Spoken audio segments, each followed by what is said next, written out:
دودھ پھٹ جائے تو یہ دولت آنے کی نشانی ہے۔ لیموں میں سے رس نہ نکلے تو یہ مفلسی آنے کی نشانی ہے۔ گھر میں سفید کبوتر کا آ جانا گھر میں اچھا رشتہ آنے کی نشانی ہے۔ ہاتھ سے دودھ کے گلاس کا گرنا گھر میں خوشیاں آنے کی نشانی ہے۔ خواب میں گلاب کا پھول دکھائی دے تو یہ شادی کی نشانی ہے۔ رات کو بار بار آنکھ کا کھلنا دولت مند ہو جانے کی نشانی ہے۔ پاؤں میں درد اٹھنا تکلیف اور مصیبت آنے کی نشانی ہے۔ پاؤں کے ناخن کی شکل بگڑ جائے تو یہ دھوکہ کھانے کی نشانی ہے۔ خواب میں بارش کا دیکھنا بے تحاشا خوشیاں پانے کی نشانی ہے۔ گھر میں سیاہ مکوڑے نکلنا گھر میں آسیب آنے کی نشانی ہے۔ بخار ہونا اللہ کے تم سے راضی ہو جانے کی بڑی علامت ہے۔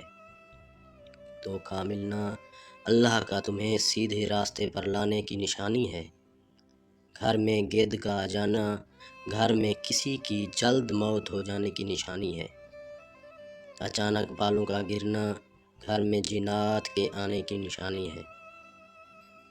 پھیکا خربوزے کا نکل آنا بھاری نقصان ہو جانے کی نشانی ہے۔ ہاتھ سے پانی کا گلاس گرنا عقل بڑھ جانے کی نشانی ہے۔ کھانا کھانے کے بعد ڈکار کا نہ آنا صحت کی نشانی ہے۔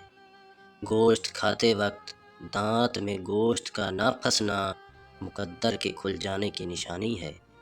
پانی پینے کے درمیان چھینک آ جانا رزق میں اضافے کی نشانی ہے۔ خالی پیٹ ہچکیاں آنا صحت خراب ہونے کی نشانی ہے۔ روٹی میں سے بال کا نکل آنا خود پر جادو ہو جانے کی نشانی ہے۔ دانتوں میں درد کا اٹھنا کاروبار میں برکت ہونے کی نشانی ہے۔ گھر میں سانپ کا نکل آنا اچانک دولت آنے کی نشانی ہے۔ سوتے وقت اچانک ڈر جانا چوٹ لگ جانے کی نشانی ہے۔ روٹی کا پہلا لقمہ کھاتے ہی ہچکی لگنا بدن میں طاقت آ جانے کی نشانی ہے۔ اچانک ٹانگ میں درد کا اٹھنا دوست کے روٹھ جانے کی نشانی ہے۔ اچانک کان کے اندر خارش ہونا خطرے سے آگاہ ہو جانے کی نشانی ہے۔ پٹھ پر خارش ہونا غیب سے مدد مل جانے کی علامت ہے۔